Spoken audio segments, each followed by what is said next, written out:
One of my issues that I deal with is I get distracted a lot. It's hard for me to focus. One of the things that helps me, for whatever reason, is to get in the car and go drive around. So that's why I do videos in the car. That's the first question I'm going to answer in today's driving Q&A is why do you do so many videos in the car? When it's before and after, that's just sort of thematic, right? Because when people go to movies and talk about the movie before and after, they're usually in the car. And then when I do my own driving videos, whether it's like my diary of my day or these Q&A videos, it's just happens to be one of those moments when I'm going to go out and drive around for a while and get less distracted and focus on shit. Alright, so I asked my boys, the crew, the posse over at the subreddit, which is reddit.com/r/cinemasins, almost 8,000 strong there now. I asked them to come up with some questions for a Q&A video so that I could record a video, this video, while driving. And they did an awesome job. I printed as many as I could. Obviously, I didn't get a chance to use all of them. But why do you always wear a hat? It's not because I'm bald. I do have hair. I think I just got lazy. I tried for 30-some years to come up with some kind of hairstyle. My hair is really thin, and so when it's long, it looks stringy, and when it's like styled, it's impossible to style because it just falls. And when it's really short, I just look like a guy with short hair. And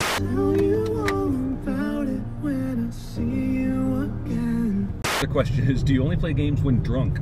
And then what are your favorite games? Here's the thing about video games for me. I have found I don't enjoy playing them by myself. I have also found I don't enjoy playing online with most of today's online communities because they're either asshats or I get schooled as soon as I've joined whatever game I'm playing. But I prefer to play cooperatively as opposed to competitively. I have a friend actually that for almost 13, 14 years we've been getting together about once a week to play whatever version of ice hockey video game we're playing at that point. But when we play cooperatively. We're on the same team against an entirely CPU team. We don't play against each other. And the drunk gaming came about just as a way to maybe spice up the solo gaming experience for me. And it worked. It's more fun to play. I play longer. And then it gives me extra entertainment. You know, a few days later when I watch the footage and I don't remember any of the shit that I said. What's your education? I have a Bachelor of Arts degree in speech communication. I'm not sure how or if at all I've ever applied it. Are you going to do EWW videos for the Star Wars movies anytime before The Force Awakens? Many of you know this. This person obviously does not, but yes, I'm happy to report. We'll be doing all 6 between now and the new one. Do you check sources online for sins to make sure you didn't miss any, like IMDb goofs or whatever? I'll go ahead and... a lot of people, when they want to be dismissive of our channel, they'll say, you know, it's just a guy who goes to the IMDb goofs page and then makes a video with everything he finds there. And I would urge you to do that with any of our videos. Go to the IMDb goofs page and then look at our sins. And the number of times you will find similar things being said is very low.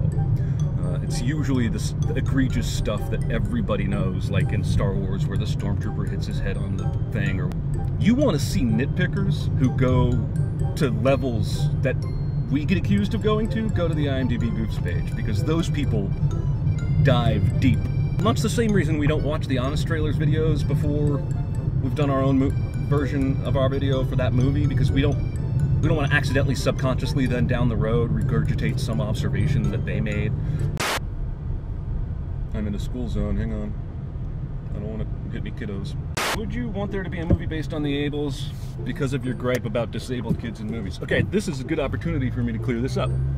I don't have a gripe against disabled kids in movies, obviously. Look at the book I wrote. I have a gripe with disabled kids being a writer's crutch. They're trying to build in sympathy for this character by saying, here's this child that will have 3 lines that you will not care about or get to know at all, but because they have asthma, you're going to care about them. That's what I don't like. Just like the deadbeat dad is a writer's crutch. It's character development by way of 5 words. Why have the Ables pre-order videos not gone out yet? Yeah, no, you are absolutely right, and I am shit for not doing it. The reason is that I decided stupidly long ago that I would do them 100% myself, both because I was the author of the book and I was the one that made the promise on those 2 videos. Chris didn't, and mostly because I didn't want to interrupt the workflow of the videos on the main channel. Status update. The scripts are finished, the narration is done, they are in the editor, both of them, and I am working on them a little bit every day. That being said, the main channel still is a 50-hour-a-week job for Chris and I, easy. I've got some book stuff going on that I'm working with, promoting the Ables and stuff like that. So finding the time is the hardest part, and I'm a bad person for having made a promise I was not going to be able to fulfill. But they are coming soon, and I'm going to make them extra awesome. That one was easy. Knocking these out. I'm knocking these out like it's a home run derby. Have you ever watched a movie intending to do a video, but then found it not sinful enough? Maybe a movie was even bad, but it was tough to write or come up with funny things to say. The answer to that is yes. Let me give you a good example. Gone Girl is one that we're still not giving up, but when we first looked at that, we realized it's going to be difficult all the way through this movie to sin what we know, spoiler for the movie if you haven't seen it, at the end is all fake and lies and trickery. It's just the way the movie sets itself out. I enjoyed the movie a lot, but it's not the kind of movie that lends itself towards let's find the places where it breaks its own rules, because it breaks its own rules as a part of its plot. What movie do you prefer to pretend does not exist? Star Trek V. Get it? Got it? Good. As for a question, were you uncomfortable with your voice at first? Well, no, I did radio in college. I was uncomfortable with my voice at first then, but that experience sort of... I didn't have the George Costanza hearing my own voice is uncomfortable kind of thing, because I was over that a long time ago. And other than voting you Supreme Democratic People's blah blah blah leader of Hollywood, what can we, the average moviegoer, do to make the most impact on the movie industry? Stop going to bad movies. The problem is not going to be fixed anytime soon, because there are just too many parents that just drop their kids off at the movie or take their whole families to the movies as a ritualistic thing. Whatever is playing is what they see.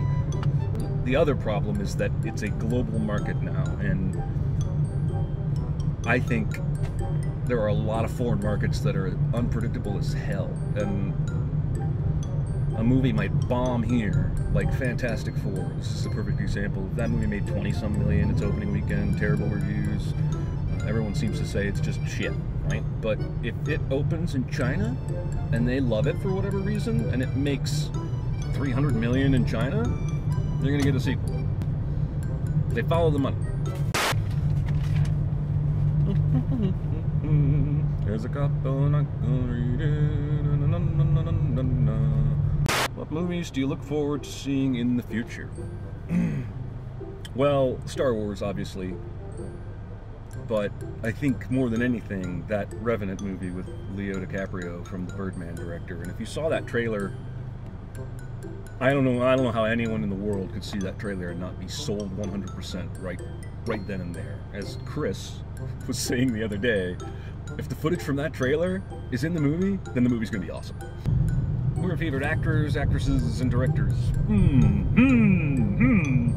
Well, my stalwarts for a good 5-10 years now, actor-wise, have been Leonardo DiCaprio and Denzel. I've said often I'll watch anything they do, and that's still true. Christian Bale is up there. Tom Hardy is getting there. Fassbender is getting there. Directors, okay, I probably have a good 8 to 10 directors I would consider as favorites. Nolan, Alfonso Cuarón, Fincher, Brad Bird, Ben Affleck, Rian Johnson. What movie do you see the most wasted potential? Could have been really good if it weren't for glaring flaws. I'm gonna go right to the Transformers series, because what we always forget to talk about when we make fun of Michael Bay or these movies is how fantastic some of the CGI is, and some of the action with the robots fighting. That is the only thing that the movie seems to care about. In terms of characters and story and heart and dramatic heft and, you know, things making sense, it's all thrown out the window to bow at the awesomeness of these fighting robots. What do you believe are the best scenes of acting in movies? That's worded in such a way that I'm not sure how to respond, but I can tell you that I like scenes where people have to convey complex emotions or layered emotions, like Tom Hanks at the end of Captain Phillips when he's like rescued and fallen apart emotionally, or Harrison Ford being interrogated in The Fugitive when he realizes that they think he killed his wife, or Leonardo DiCaprio in The Departed. Pretty much any scene he's in.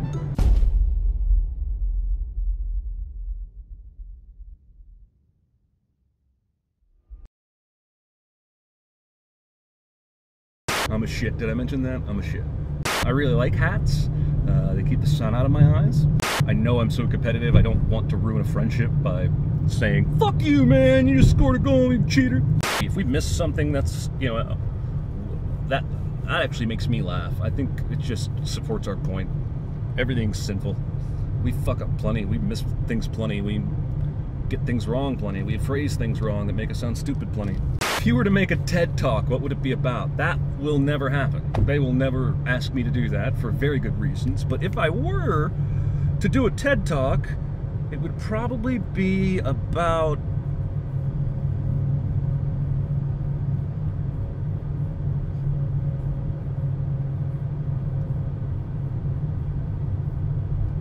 the migration of hummingbirds over the Gulf of Mexico. What's your favorite dinosaur? I don't really have one. When I was a kid, it was the Brontosaurus, because pre-Jurassic Park, it was the one I knew for sure wasn't going to eat me. We need to stop rewarding bad films with our good money. The more of us do that, the less they'll be interested in remaking another sequel to the shitty movie. Actresses? Who do I like? I'm gonna look sexist for not having an actress immediately spring to mind like the men. Alfonso Cuarón. Alfonso Cuarón. Alfonso Cuarón.